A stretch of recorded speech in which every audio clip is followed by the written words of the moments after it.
People, how are we doing? Hope you had an amazing week. Hope you continue to have an amazing week. Wanted to jump on and say that I haven't done it for a couple of days. So here's my opinion as to why the boxing scoring system sucks, right? I'm a huge boxing fan. I love boxing. I've done boxing for a couple of years and really enjoy it. But the boxing scoring system is just sucks, right? It's so outdated and so bad. A lot of people, and I think I did at one point, think that it was corrupt. Boxing was corrupt, which, look, I'm not saying it's not. I'm sure corruption does exist, right? It's bound to.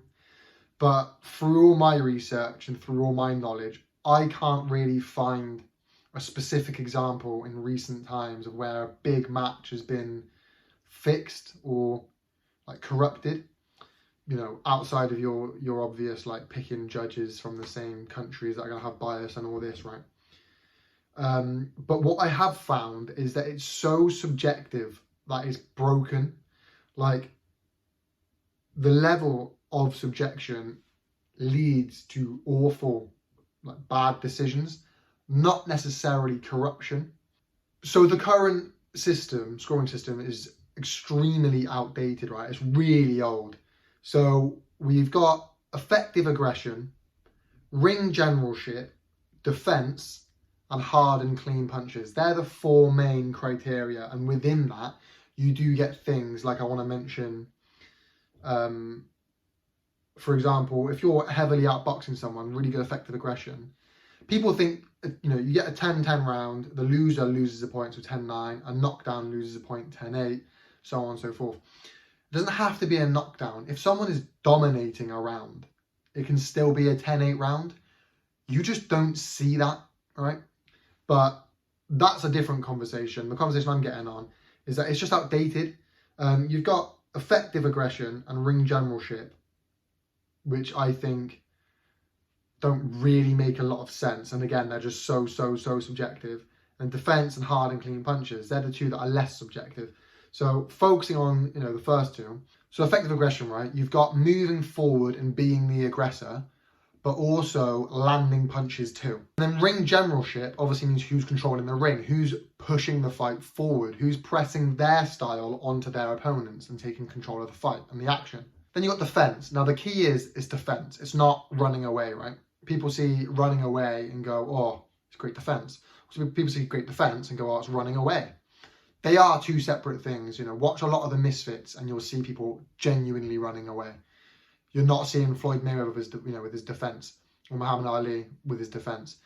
Defense is, you know, slipping, sliding, moving away from shots, getting out the way of shots, not getting hit. This then contrasts with ring generalship, because if I'm a very defensive fighter, my style is back foot boxing, defense, maybe hit on the counter punch, I'm not going to be controlling the ring, am I? I'm not going to be pushing my style onto you. If I'm a defensive boxer who likes boxing on the back foot and staying away from shots and out of the thing, boxing round the ring, Floyd Mayweather, sort of Usyk-esque, boxing around the ring rather than standing in the middle, dominating the ring and pushing my style onto you, it doesn't mean I'm a worse boxer. It just means I have a different style, right? I don't push my style onto you. I let you push what's onto me and I box away from it, right? So they contrast each other right off the bat.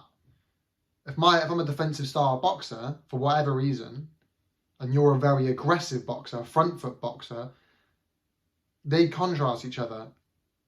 And defense, it's hard to be a defensive fighter and have ring generalship. And then obviously, hard, clean punches, that's pretty self-explanatory. Who's landing the harder, cleaner punches. So effective aggression and ring generalship are extremely subjective metrics to judge by, right? Like, what constitutes effective aggression? Especially if you already have hard, clean punches as a scoring system, what constitutes effective aggression? Because it can't be hard, clean punches because we've already got hard, clean punches. So is it just pushing against you, going like trying to land, but then and potentially missing, but because I'm being effective, I'm being aggressive, but then that contrasts defense, because surely that would be constituting towards the opponent's defense, the fact he's not hitting. Do you know what I mean? And yeah, okay, you're pushing forward, but I'm defending and moving back and boxing away. So it's just so subjective what constitutes effective aggression. And ring generalship is so, again, subjective, because Usually that's quite easy to see, right? Who's dominating the ring, controlling the fight, and having that, the generalship, right? But in much closer fights, or certainly in much closer rounds, that's far harder to see. So two top level guys going against each other, I bring to attention a quite recent one, Devin Haney versus Lomachenko, where it's a really close fight and a lot of the rounds are really close. It comes down to subjective opinions. I personally don't think a sport should have a subjective opinion that varies depending on the judges you've got. I think scoring should be objective and it should be reproducible and consistent, right?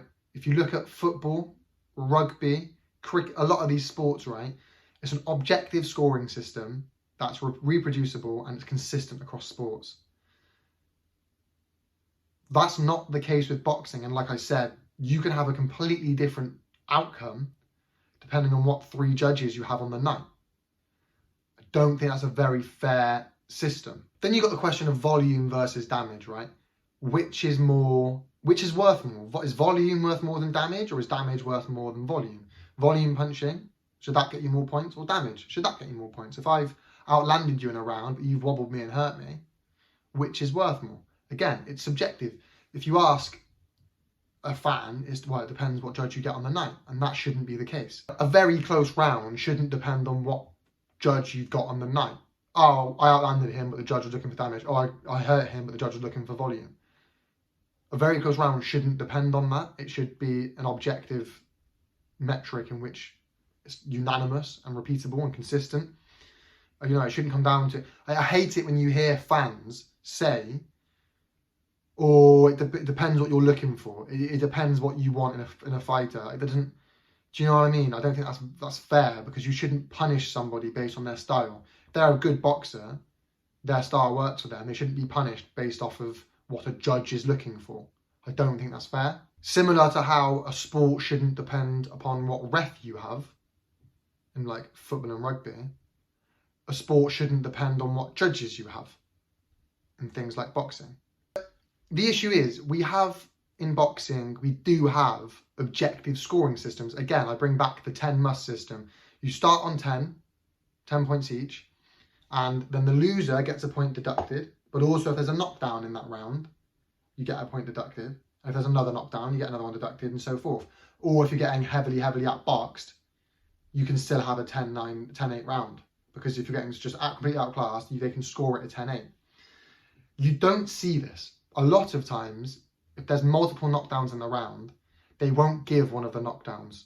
The judge just won't include it. Maybe it should be a 10-6, but they give it a 10-7. Also, when someone's getting absolutely outclassed in a round, they'll still do it a 10-9 rather than a 10-8. Which, okay, it's subjective, outclassed, but at the same time, it's there in the rules. It's an objective thing. And you're not giving knockdowns when they're knockdowns. You see it quite a lot. I just don't... It's an objective point, but human error allows it to slip up and get missed. What I'm getting at is, I think in boxing we need to change things. We need to have an objective, a consistent, and a reproducible scoring system that we can implement into every single fight. And we should get rid of ring generalship and effective aggression, because again, they're just too subjective and they clash, and what do they mean? Ultimately, not getting hit matters. The sweet science of boxing is hitting and not getting hit. So yes, we've got defense, but ring generalship kind of counters that. It's outdated. I also think that saying it depends what you're looking for, damage versus volume, shouldn't be a thing. We should pick one, right? Ultimately, you're not going to be able to please everyone, but at some point you need to look at it and go, damage is more important than volume, or volume is more important than damage. As a boxer myself, having done boxing, should I say, myself, I think damage is more important than volume, for a multitude of reasons, but a lot of the time, volume, when you're a volume puncher, you're ultimately hoping to load up on the volume so that you can land the damage punch, right? You're not looking to damage somebody so you can load up on volume. You're looking to load up on volume so that you can damage somebody, which in my opinion means that one's superior to the other. But also, not all punches are created equally, okay? Now, I appreciate volume punching is a very particular style, and a lot of people can't do that. but not all punches are created equally. You have world champions like Deontay Wilder, who has ruled the division for a very long time, not because of his boxing skills, but simply because he has that power punch, which nobody else has. Damage shots are better. That's what you want to do, end the fight. You don't get paid overtime, right? So I think damage punches are more important than volume punches. Also, a damage punch is harder to land. It's much harder to land a clean punch that does a lot of damage than it is to just constantly land volume. So I think volume shouldn't be as weighted as power punches. That said, how will you score it? I don't know. I'd love to hear your opinion on it. Is one big hard damage punch worth 3 volume punches, or 3 normal punches? Is, you know, specific style of punch? I don't know how we'd score it, but there needs to be that way in doing it. Then it comes to, well, it's still subjective, because what's a damage punch and how do you keep on top of it? Realistically, in today's technological era, you could absolutely, you could certainly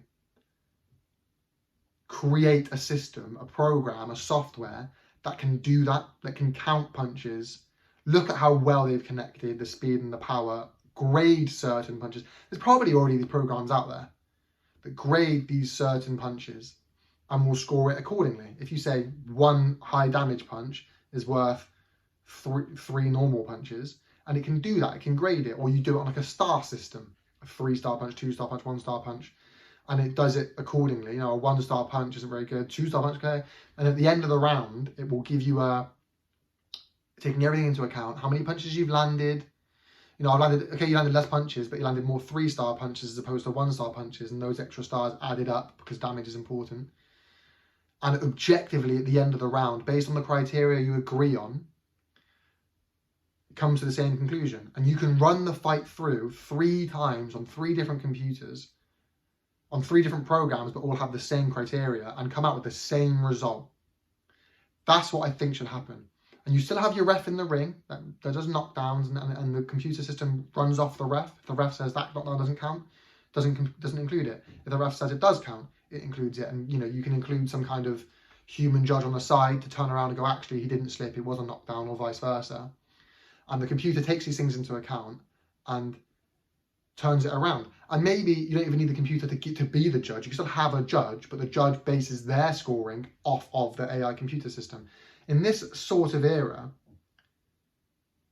that you can do that. I refuse to believe you can't. Stop using an outdated system and implement these changes, because it will make the sport far better. You know, it eliminates human error. I think regardless of how it changes, it just has to change. I think that's why boxing is kind of a dying sport, or certainly was a dying sport in some ways, along with the fact there's a million belts, but that's a different video. I have friends and family members who aren't hardcore boxing fans, but they will watch and tune into the big fights, the AJ Ngannou, the Fury Usyk, the December, the Day of Reckoning one. They'll tune into these fights. I've also got friends that don't even watch that. They just watch Misfits, right? Or influencer boxing. And they've said to me, they just get so turned off of the sport when you see a result which, almost unanimously outside of the judges have gone one way. But the judges see it another way. And so a big one, my friends that watch Misfits, watch the KSI Tommy Fury fight. A lot of people, most people, believe KSI won that fight unconventionally, and it wasn't a very good fight and all this. But KSI still won that fight. They gave it to Tommy Fury. And a lot of people who just watch Misfits, and granted, they're not exactly hardcore fans, they know very little, but they can still see that, no, from my point of view, from my untrained eye perspective, KSI won, but it was given the other way. And that shouldn't be the case. There should be a way that maybe people who don't watch it and aren't so sure on are a bit confused, but people who certainly know the sport, we all agree. And a lot of times we do, but the judges see it differently. And you see that so much in professional boxing and amateur boxing at the Olympics and such, that it turns people who aren't hardcore fans off of the sport. like I said, you've got the misfits casuals who watch it, see a fight which is influenced boxing, not very good, but has proper judges, go the wrong way. The fights that should be easy to judge, the ones that are low quality, go the wrong way, and they hate it. You know, they're only watching these low quality, but they're not even watching the full sport. It turns them off the sport. And then you get to the big ones, on the big stages, where fighters, I bring back Devin Haney and Lomachenko, maybe they're close fights, and sometimes they're not even close, and you know, they get robbed because for some weird reason, or whatever the reason was, these three judges ringside saw it differently to how the entire world watching it saw it, and it does turn people off the sport. So I think to look at it and go, it doesn't need to change, is false, because it does. But I'd be interested to know your opinions down below, whether you agree with me or hate my opinion, how you would change it, if you make any changes to my sort of system and video. Let me know, people, down below. Drop a comment. Thank you so much for watching. Like, subscribe, comment. You know how YouTube works, people. Peace.